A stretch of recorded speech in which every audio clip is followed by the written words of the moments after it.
Everybody, it's Jeremy. Welcome back to Lucid's 2022 tournament game 4, where we are playing Nazca. This is turn 70. I'm having to second guess words that I'm using because spoilers, it's not 2022 anymore.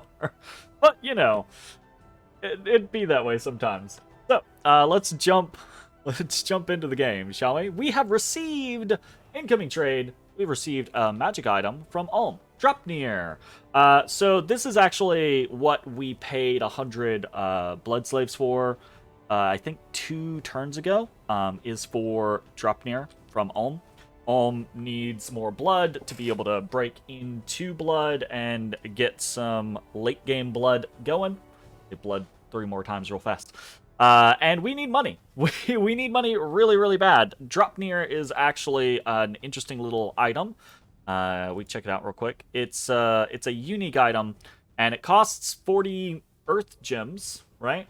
Though Ulm can make it for a slight decrease there with their, I think what that would be like 4 off, so it's 36 earth gems for them, which, with the fact that they have something like Earthblood Deepwell up, I assume they've got, 40 plus Earth Gems per turn.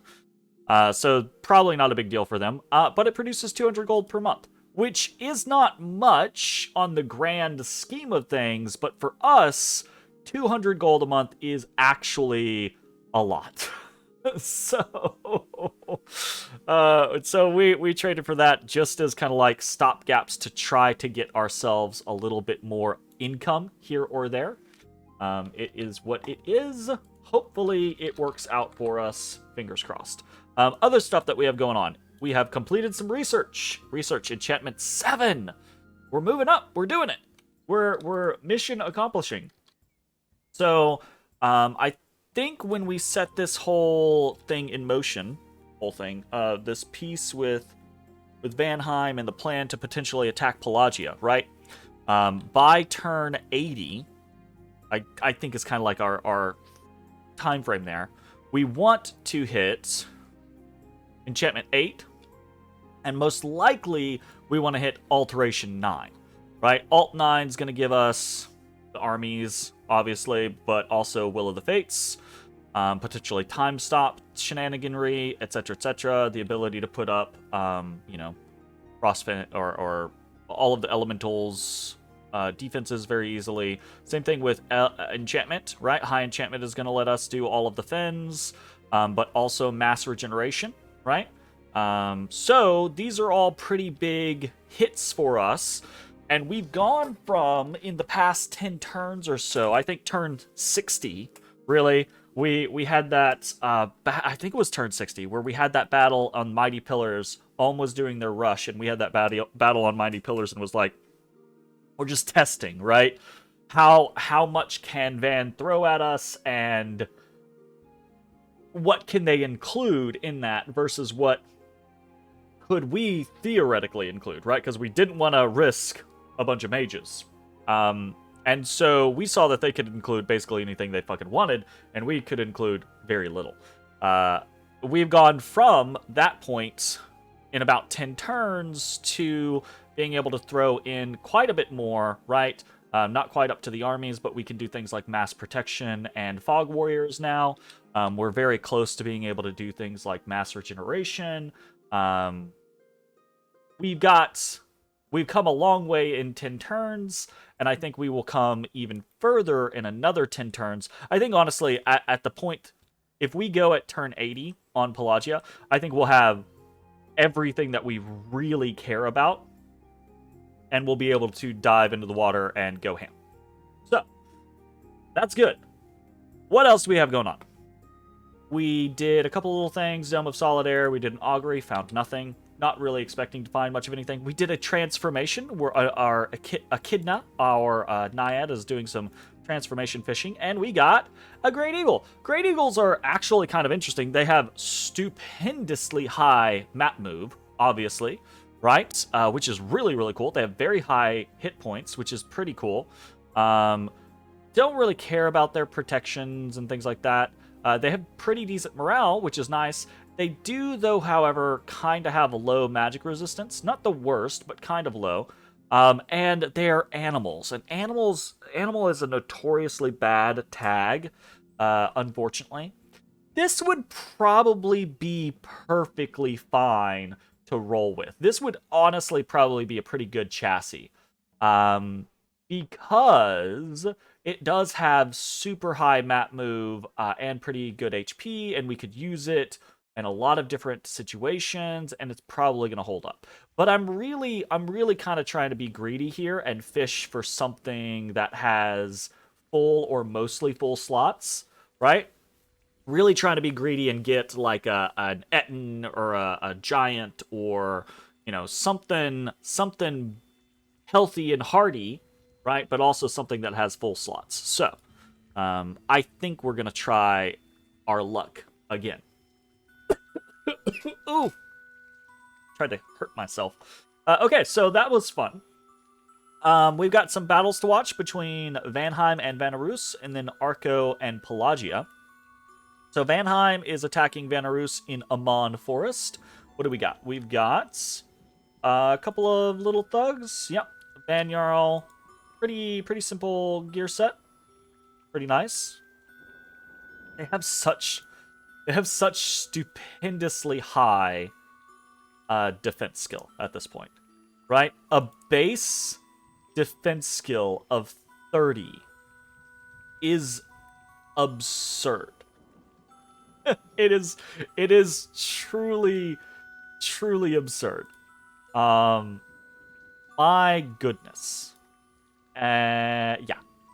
Then we got some vans hanging out in the center with another Van Jarl. This one has a Thunder Whip. Interesting. Okay. And then over here on the side, we have another Van Jarl with a Vine Shield, Firebrand, Rabbitfoot Charm. Cool. Pretty decent. What are we up against? They are up against nothing. This is just PD. They're going to... One of them would demolish this. I wonder if he was trying to catch something. Or if Vanarus has been laying traps, and so Vanheim is just trying to be more cautious with what he throws out there. That would make a lot of sense as well. I also think in Vanheim moving into Vanarusian territory, Vanarus and Arco have been working fairly well together, and really what I mean by that is Arco is really trying to support or shore up Vanarus.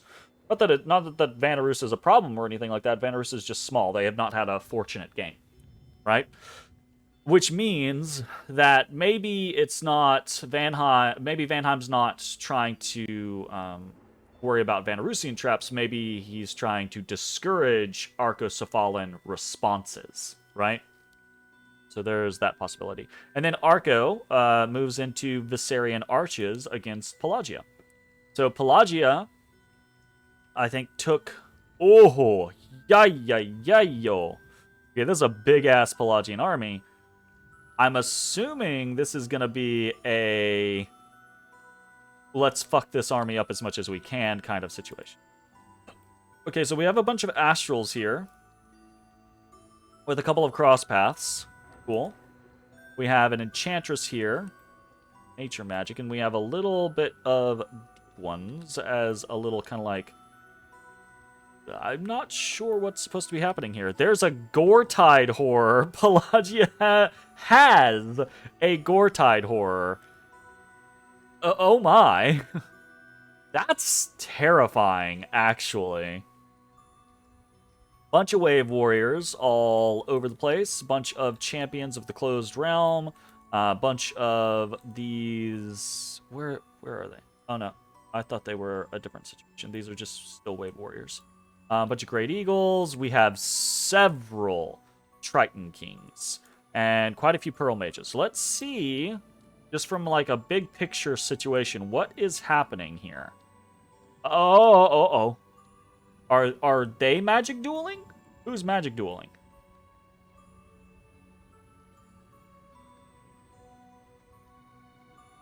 They're magic dueling. Okay, so this is This is just a cheesy little, hey, we've got Astral 2s, you've got a bunch of Astral 1s, right? Like these Pelagian Mystics, right, are Astral 1s. So we have an advantage here in the Magic Duel scenario. And don't some of these Triton Kings also have Astral? Yeah, some of these Triton Kings also have Astral 1. So this is just a punitive fish. Against the fish. So Arco is really just throwing in here, like, this isn't gonna win a war or anything like that. Or this isn't gonna win a fight or anything like that, but this could win a war. Because he's just sacrificing potentially throwaway things to try to cause as much damage to Pelagia as possible. Now, these Mystics are not really going to be his target. I mean, the Mystics are fine, right? They're still valuable mages. But my assumption would be is he's really trying to hit a couple of these Astral 1 Triton King. Because there are, what, looks like 3 at least here? Yeah, there's at least 3 here.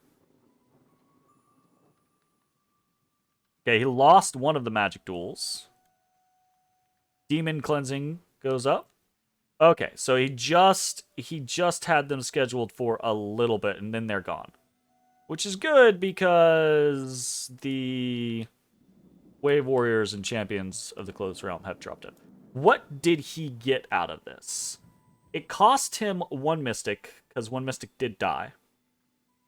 And it cost him his Enchantress, right? But he got 5 out of it. He didn't get any of the Triton Kings, which I've got to assume were really his targets. 390 gold, slow to recruit Triton Kings. Getting rid of an Astral 1 Triton King via Magic Duel, big deal, I think. He did get several Pelagian Mystics, but his Mystics versus the Pelagian Mystics are about the same, cost-wise. I guess the Pelagian Mystics are slow to recruit. That makes sense, that's fair. So,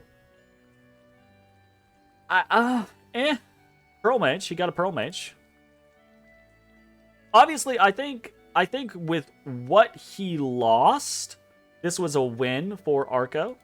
He lost less gold, right? But this wasn't a big loss for Pelagia. It could have been, right? If 2 or 3 of these had been Triton Kings instead, right? That would have been a real that would have been a big deal, right? Just getting popped on 2 Triton Kings would have been excruciating. That would have been painful. So that's interesting. That's a very fun little mechanic. I know a lot of people hate Magic Duel. They hate Magic Duel because it makes low astral gods and super combatants extremely vulnerable. But I don't know. I probably don't have enough experience with consistent Magic Dueling to have a strong opinion about it. When I see it, most of the time I'm like, oh, that's clever play. Good job. Right? But I know some people think it's very oppressive and it kind of like screws over certain nations. That being said, I don't know. I probably don't have enough experience with it to really have a good conclusion. So, that was a fun little thing to watch. Let's jump into some events. So, we have a repopulation event, a rebirth event happening in Underhome. These are fairly rare for us because we don't have growth and you can only get a repop event if you have growth. So this is because other Dominion is pushing into our territory, which I guess we're benefiting from. And then in Bara, a handful of magic gems have been found in the prime of the season. We got a bunch of death gems. And then in Amul, a band of robbers has been rooted out and their treasures confiscated. So we got some gold and reduced unrest. And then thaumaturgies are cheaper. Thaumaturgy rituals are this month. So events for the turn, we had 0 negative and 3 positive. Underhome population went up by plus 290. Underhome income up +1. A mule unrest -6. Gold +218. And death gems +12, which is pretty neat. That's definitely not a bad turn. Not a crazy, oh my god turn as far as, luck goes. But that's fine. A little bit of gold. 12 death gems. Definitely not going to complain. We scouted, we rooted out a scout of Arco and of Vanheim. This is working. Patrolling the shit. Hatenruna, Long Dead, patrolling the shit out of every single location that we can. Absolutely working. What this is going to do is this is going to force our enemies to use things like scrying spells to gain information on us, which is going to cost them gems and mage turns and be annoying, or they're just not going to be able to have information on us, which is great, right? Like, either of those, great. We love that. We love that and we want that. Palisades in Satrandith is completed. Very nice. We are a little bit protected there now, along with our Dome of Solid Air. Very good. Okay. What are we doing? I think we can look around. We've got a lot of movement happening with scouts. I really want to get into this western portion over here into Arcocephalan and Vanarusian. I say Vanarusian. There's not a lot of Vanarusian lands left, but where that is, I want to get over there. I'm really, really pushing hard to try to spread scouts as best we can. But there's a lot of patrolling in this game. I think I've said it multiple times in videos. I know I've said it multiple times in the game chat on the Discord. But there's a lot of motherfucking patrolling in this game. I've lost a lot of scouts over the years, the turns. Been a little bit of a pain, but we are making a concerted effort to try to get things going there, which I think is pretty cool. In our own home territories, it's mostly just maneuvering things around. We're moving a couple of Paquos around to try to disperse some of the heretic shenanigans that are going on in Satrandith, but also just to have a vile water babysitter in a lot of different other locations. We're moving around some Hatenruna, some Long Dead, etc., etc. So I think we have a Paquo going into Omia. We have a Paquo going into Naranthian, right, into Alstein Glen. We're also maneuvering people back and forth now between Forgotten Woods and Satrandith, right? We've got a Inca that's going to be flying back and forth, carrying things back and forth. And we've got an Inca that is flying back and forth between Nazca and Satrandith, right? Constantly giving new fodder over into the training montage, basically. And Pachacuti is over here just like ripping through things. 238 experience, 4 experience stars. I think you can only go up to 5 experience stars, and that's at like 400, I think. I can't remember. I think it's something like 25, 50, 100, 200, 400 or something like that. But regardless, right? Like we've gotten rid of most of our diseases, or all of our diseases, I think at this point. So now Mama Pancha is just slowly but surely removing wounds from people, which is good. And we're just building up these really, like, good groups of experience-pipped units. And it's really cool. Like, I really enjoyed... I say I really enjoyed. I've been enjoying it more here lately. I've been kind of, like, getting a system down and getting into, like, the groove of, like, every day I do this little like mini game where I'm shuffling people in and out for experience pips and etc. etc. And it's kind of cool. It is kind of cool. I do think like experience and promotions and like mechanical upgrades are like that are something that I enjoy about Dominions that I think could be augmented on further in the vanilla game, right? Getting getting more stuff for promoting up, getting more stuff, being able to advance your armor or your gear sets or things like that in different ways would be really cool. Promotion mechanics throughout the game. There are a lot of mods that use promotion mechanics and things like that that I think are really interesting. But yeah, I wish there was more of that happening. More promotion mechanics in the vanilla game. I wish that experience had a bit more variety to it, right? Like maybe there were some randoms that you could get via experience. Like maybe if you got to like 100 experience, because I know like you can get bonus strength, you can get bonus HP. Obviously, you get pips in attack, defense, and precision the more experienced you are. But it would be really cool if like experienced units had a chance to like gain a trait or gain other little things that were a little more random, less set in stone. And then I also think that one of the things that Dom is missing for me is not promotion mechanics necessarily, but like enhancement mechanics outside of combat magic, being able to spend like resources to armor up or gear up or tech up, that type of things.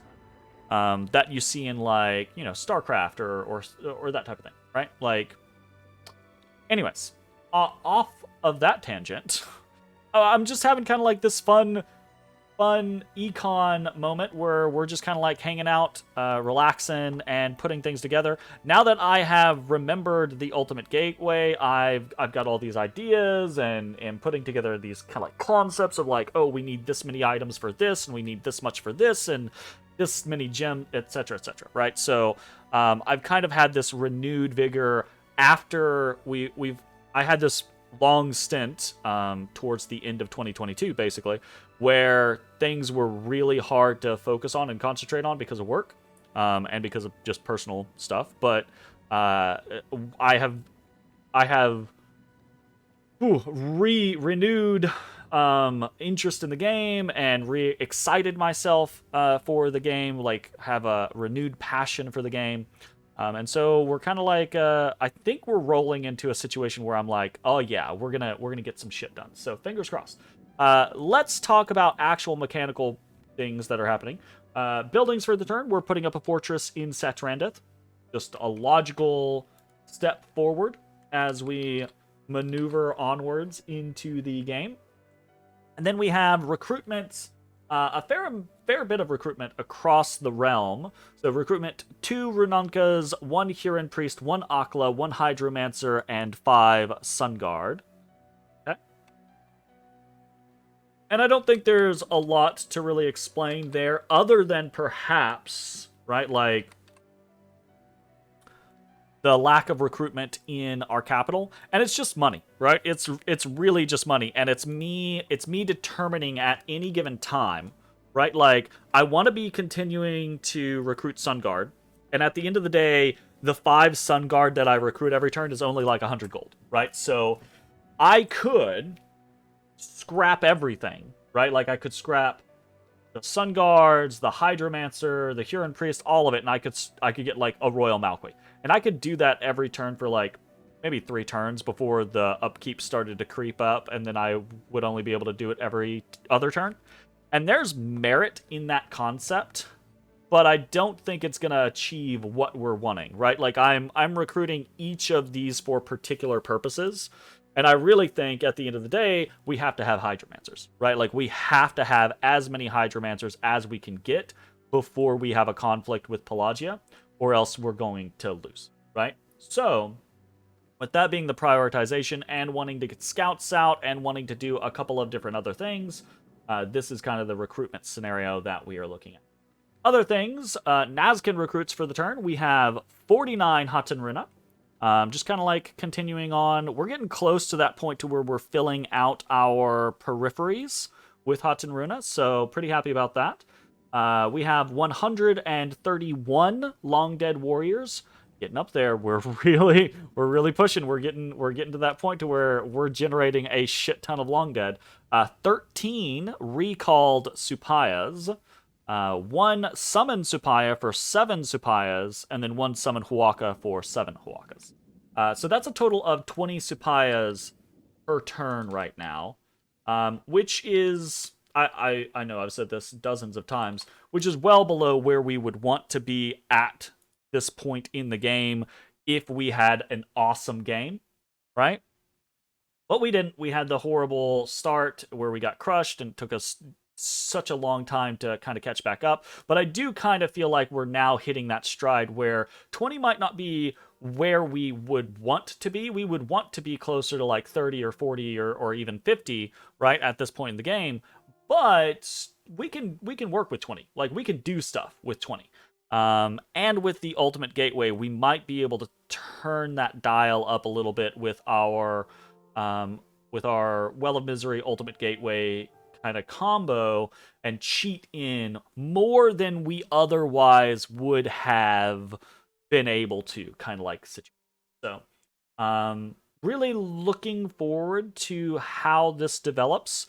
And if we think about, another 10 turns, that's 200 Supaya that we're looking at a minimum, right? Like, that's 200 Supaya, not including what we already have, right? Which is going to be closer to, yeah, we've got 130 here. We probably have 200 sitting in Satrandith, with a couple just scattered about in other locations. So by the time we get to fighting Pelagia on turn 80, if that's the goal, I'm hoping to have, thousands of long dead, but about 500 or so Supayas, all broken out into, rating stacks of 30 here, 30 there, led by Huron priests, and then big chunks of here's 150 Supayas that you have to deal with that are going to crack this fort really fucking fast, right? Like, because Supayas have 2.4 siege strength, so 150 Supayas is over 300 siege strength, which most, I think, fortifications are about 250, right? I think it's the same thing. Yeah, he has wall integrity 150 down here. Wall integrity 250 here. Wall integrity 500 there. That's because this is a Almish castle, I think, that it's been upgraded. I don't think Pelagia gets to do that. So most of these are going to be 200 or 250-ish or so. And I'm hoping that, we can have 2 or so big stacks of Supayas and other things, right? Obviously mixed in. And then a bunch of long dead, little 100-stack long dead raiding parties to be like, deal with this or else, right? We're just going to raid your lands down. And then also little stacks of like 30 to 40 Supayas led by Huron priests that are going to be more difficult to be dealt with. Okay? Along with that, we also have special recruits, of course, our Direwolf and our one Dustwalker. They will turn the tide. They won't. They will probably never see battle. But that's okay. Sometimes it's just fun to make unnecessary shit. We got a couple of rituals this turn. Some pretty interesting things. Not a whole lot, but some pretty interesting things. We have one augury, again, just finishing out, praying desperately that we will find more fire somewhere, somehow. My god, 5 fire. Excruciating, it hurts really bad. We have one teleport. We are teleporting into Forgotten Woods, right? We have one transformation, again, fishing with Echidna, just trying to get something super nice. And then we have one King of Elemental Earth.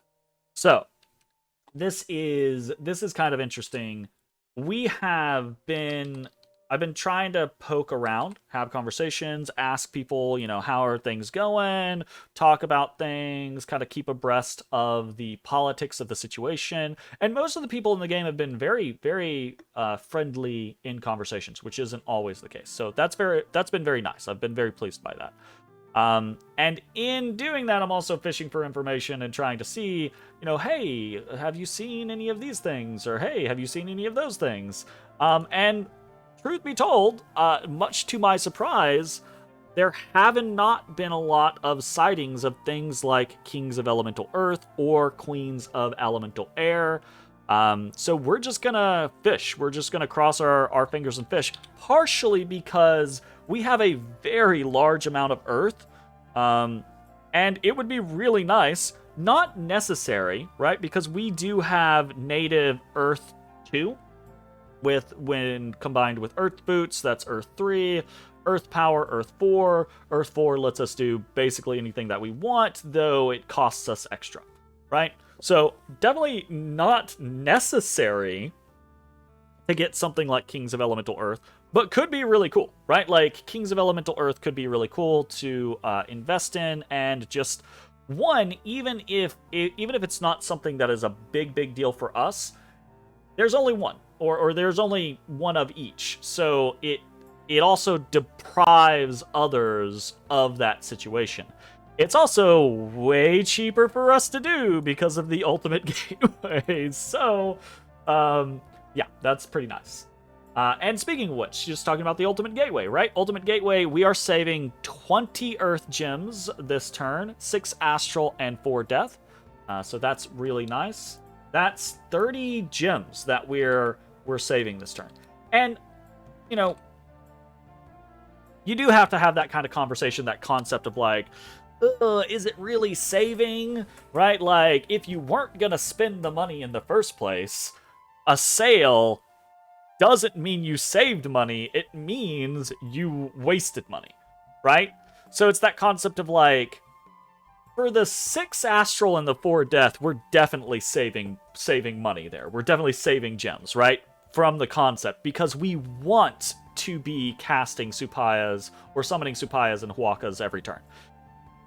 But are we really saving the Earth Gems if we weren't going to be spending the Earth Gems to begin with?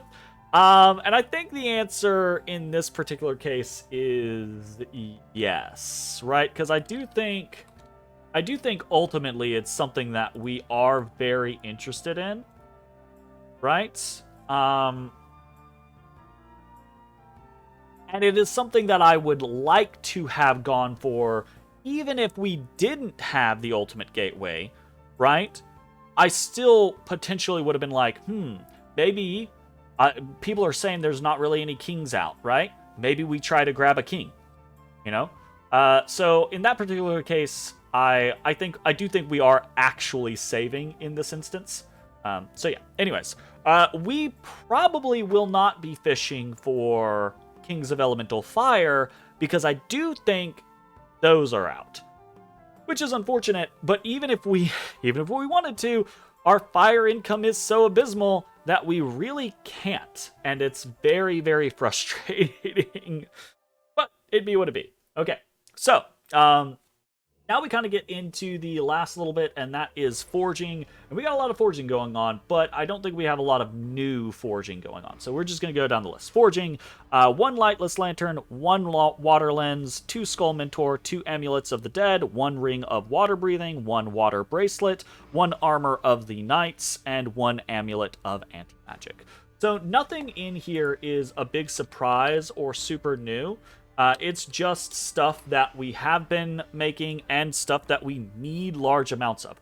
We're going to need a whole lot more water bracelets, to the point to where we might have to start making more, right? Or not water bracelets, rings of water breathing, right? We might have to start doubling up on the amount that we create. We want more and more Skull Mentors. We're really getting close to... we have surpassed the 1,500 mark, and now we're trying to hit towards that 2,000 mark, right? To really be able to finish out our research. And then everything else is just kind of like filling in, right? Like water lenses, water bracelets, making our hydromancers more effective out of the gates. a couple of little pieces of gear, thug gear, or just protection gear, amulets of the dead to continue to ramp up the amount of long dead that we are producing, and that's pretty much it, right? Like that is the concept, that's the goal that we continue to move for. As it stands right now, we don't have any big global plans. We don't have any big, like, sneaky plans. We're trying to keep abreast of all of the political goings on. Everyone, there's a very interesting kind of like situation going on between Arco, Vanheim, and Ulm. And Vanarus is kind of like involved, but not super involved. Right, obviously they're super involved in the war, but they're small, right? So no one's over here like, oh yeah, we got to watch out for Vanarus, right? But Arco, Van, and Ulm are all kind of like keeping eyes on each other. Ulm's throne rush was not, I mean, it was a failure for them, right? But it wasn't a bad attempt, right? And as they continue to try to diversify themselves and scale into things like blood and stuff like that, they still have the capabilities of posing an extreme threat as we move further into the late game. Obviously, Vanheim is kind of like the big head honcho and has been for a while now, and it is doing well, but they're not so big that they just get to casually throw their weight around. They have to make investments, and Arco is making them pay for every inch that is gained. And I think that is kind of like the big dominating factor at this point now, where Arco is involved, things are now starting to become a little more questionable as to how exactly things are going to develop. So very interesting dynamics at this point in the game. We're not super involved. We're off in our own little quarter. But the world has not forgotten about us. There is still chatter in the chat where people are like, hey, Nazca's doing blah, blah, blah, blah, or hey, we got to watch out for this, that, or the other. That type of shenaniganry. So hopefully the timeline goes as I am planning, as I am kind of anticipating. Arco, Ulm, Van, this kind of like trio stays at each other's throats for the next little while. And then as we approach that kind of like turn 80 concept, maybe we can make something happen, Captain. We'll see how it goes. Anyways, that's going to be it for the turn. Thanks for watching. We'll see you next time. Bye-bye, everybody. Hey everybody, thanks for watching. If you enjoyed the video, consider leaving a like, commenting, or subscribing. It really helps me out. If you'd like to see me live, head over to my Twitch at twitch.tv/thedistanthorizon.